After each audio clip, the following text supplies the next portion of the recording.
Well, hey guys, Mr. Delcourt here. We're going to do a little reading and reflection today.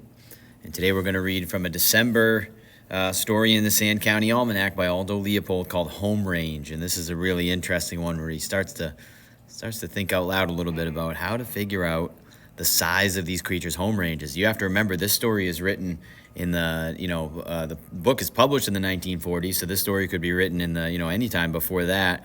And it's all pre-radio callers and obviously GPS callers and all those things we have now. And it took a lot more skill and deduction, what Aldo Leopold calls woodsmanship, to figure out just the size of the home range of these creatures. Where do they live? How do they make a living? So here we go. Home Range by Aldo Leopold. The wild things that live on my farm are reluctant to tell me in so many words how much of my township is included within their daily or nightly beat. I'm curious about this, for it gives me the ratio between the size of their universe and the size of mine. And it conveniently begs the much more important question: who is the more thoroughly acquainted with the world in which he lives?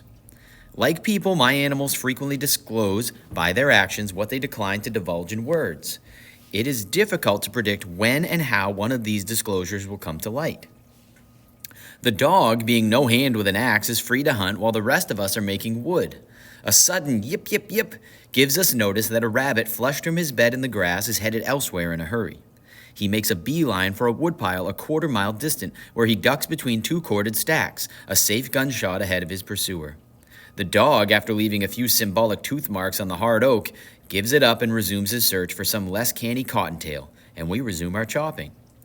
This little episode tells me that this rabbit is familiar with all of the ground between his bed in the meadow and his blitz cellar under the woodpile. How else the beeline? This rabbit's home range is at least a quarter-mile in extent. The chickadees that visit our feeding station are trapped and banded each winter. Some of our neighbors also feed chickadees, but none of them band them. By noticing the furthest points from my feeder at which banded chickadees are seen, we have learned that the home range of our flock is a half-mile across in winter, but that it includes only areas protected from wind. In summer, when the flock has dispersed for nesting, banded birds are seen at greater distances, often mated with unbanded birds. At this season, the chickadees pay no heed to wind, often being found in open, windswept places. The fresh tracks of 3 deer, clear in yesterday's snow, pass through our woods. I follow the tracks backward and find a cluster of 3 beds, clear of snow, in the big willow thicket on the sandbar.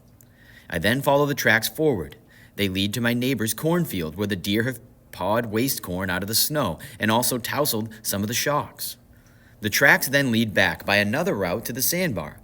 En route, the deer have pawed at some grass tufts, nuzzling for the tender green sprouts within, and they've also drunk it at a spring. My picture of the night's routine is complete. The overall distance from bed to breakfast is a mile. Our woods always harbors grouse, but one day last winter, after a deep and soft snow, I could find neither a grouse nor a track of one. I had about concluded that my birds had moved out when my dog came to a point in the leafy top of an oak blown down last summer. 3 grouse flushed out one by one. There were no tracks under or near the down top. Obviously, these birds had flown in, but from where? Grouse must eat, especially in 0 weather, so I examined the droppings for a clue. Among such unrecognizable debris, I found bud scales and also the tough yellow skins of frozen nightshade berries. In a thicket of young soft maple, I had noticed in summer an abundant growth of nightshade. I went there and after a search found grouse tracks on a log. The birds had not waded the soft snow. They had walked the logs and picked the berries projecting here and there within their reach. This was a quarter-mile east of the down oak. That evening at sunset, I saw a grouse budding in a popple thicket a quarter-mile west. There were no tracks. This completed the story. These birds, for the duration of the soft snow, were covering their home range a wing, not a foot, and the range was half a mile across. Science knows little about home range, how big it is at various seasons, what food and cover it must include, when and how it is defended against trespass, and whether ownership is an individual, family, or group affair. These are the fundamentals of animal economics, or ecology. Every farm is a textbook on animal ecology. Woodsmanship is the translation of the book.